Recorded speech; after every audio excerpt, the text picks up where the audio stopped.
ഇത്തവണ കേരളത്തിൽ പ്രധാനമന്ത്രി ശ്രീ നരേന്ദ്രമോദിക്ക് അനുകൂലമായിട്ട് ജനങ്ങൾ വോട്ട് ചെയ്യുന്ന ഒരു തെരഞ്ഞെടുപ്പാണിത്.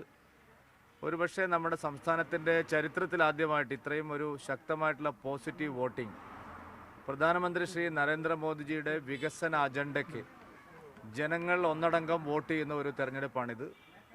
ഇരു മുന്നണികളോടും ശക്തമായിട്ടുള്ള അമർഷം കേരളത്തിലെ ജനങ്ങൾക്കുണ്ട്. സംസ്ഥാന ഗവൺമെൻറ്റിൻ്റെ തെറ്റായ നയങ്ങൾക്കെതിരായിട്ടുള്ള ശക്തമായ വിധിയെഴുത്തായിരിക്കും. അതേസമയം സർക്കാരിനെതിരായിട്ടുള്ള വികാരം ഒരു തരത്തിലും UDFന് സഹായകരമാവില്ല. കാരണം ഇന്ത്യ മുന്നണിയിലെ രണ്ട് പ്രധാനപ്പെട്ട ഘടകകക്ഷികളെ പോലെയാണ് അവരിവിടെ മത്സരിക്കുന്നത്. അവരുടെ മത്സരം ജനങ്ങളുടെ കണ്ണിൽ പൊടിയിടാനാണ്. യാതൊരു നിലപാട് വ്യത്യാസവും ഈ രണ്ട് മുന്നണികൾക്കുമില്ല. ഇത് ലോക്സഭയിലേക്കുള്ള തെരഞ്ഞെടുപ്പാണ്. IND മുന്നണിയിലെ രണ്ട് കക്ഷികളും LDFും UDFും ഒരേ നിലപാട് തന്നെയാണ്. ഈ തെരഞ്ഞെടുപ്പിൽ ഒരേ നയം തന്നെയാണ് അവർക്കുള്ളത്. നരേന്ദ്രമോദി മാത്രമാണ് കേരളത്തിൽ ഇത്തവണ ഒരു വികസന രാഷ്ട്രീയം ചർച്ചയാക്കിയത്.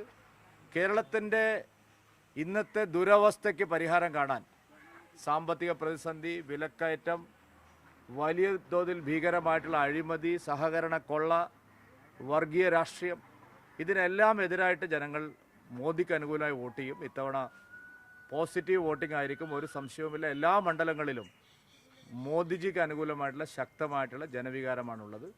അത് തീർച്ചയായിട്ടും ഇത്തവണ തെരഞ്ഞെടുപ്പിൽ വലിയ ചലനങ്ങൾ ഉണ്ടാക്കും. ജൂൺ 4 കേരളത്തെ സംബന്ധിച്ചിടത്തോളം ഒരു ഗെയിം ചേഞ്ചർ ആയിരിക്കും. കേരള രാഷ്ട്രീയത്തിൻ്റെ കൃത്യമായിട്ടുള്ള ഒരു മാറ്റമായിരിക്കും.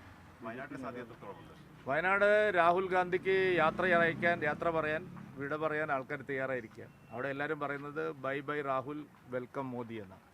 ഈ BJP നേതാവ് പ്രകാശ് ജാവ്ദേക്കറുമായി EP ജയരാജൻ കൂടിക്കാഴ്ച നന്ദകുമാർ പറഞ്ഞു. EP അത് സ്ഥിരീകരിച്ചിട്ടുണ്ട്, കൂടിക്കാഴ്ച നടത്തിയെന്ന് അദ്ദേഹം തന്നെ. അല്ല, അത് ഇരു മുന്നണികളിലെയും പല പ്രമുഖരും, നിങ്ങളിപ്പോൾ ഒന്നോ രണ്ടോ പേരുകൾ മാത്രമാണ്, നിങ്ങളിപ്പോൾ സുധാകരൻ, EP ജയരാജൻ തുടങ്ങിയ പേരുകൾ മാത്രമാണ് കേട്ടിട്ടുള്ളത്.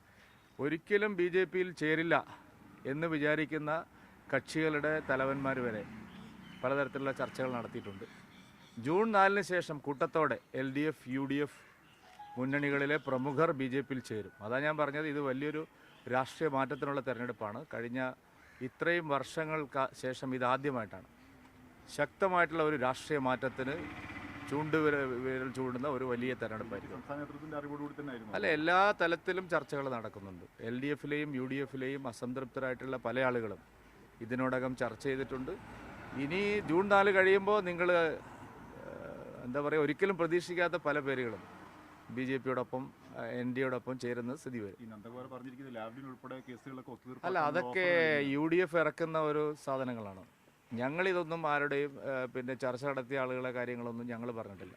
UDF കുറച്ച് ദിവസമായിട്ട് BJPയുടെ വിജയസാധ്യതയുള്ള സ്ഥാനാർത്ഥികൾക്കെതിരായിട്ടുള്ള ഇത്തരം ആളുകളെ ഇറക്കുക പ്രചാരണം നടത്താൻ. വിശ്വാസ്യതയുള്ള ആരെങ്കിലും പറഞ്ഞാൽ അത് മറുപടി ഞാൻ പറയും. അല്ല, ഇതൊക്കെ രാഷ്ട്രീയ മാറ്റത്തിന്റെ ഭാഗമായിട്ടുള്ള ചർച്ചകളാണ്. പല ഘട്ടങ്ങളിലായിട്ട് ചർച്ചകൾ നടക്കുന്നത്.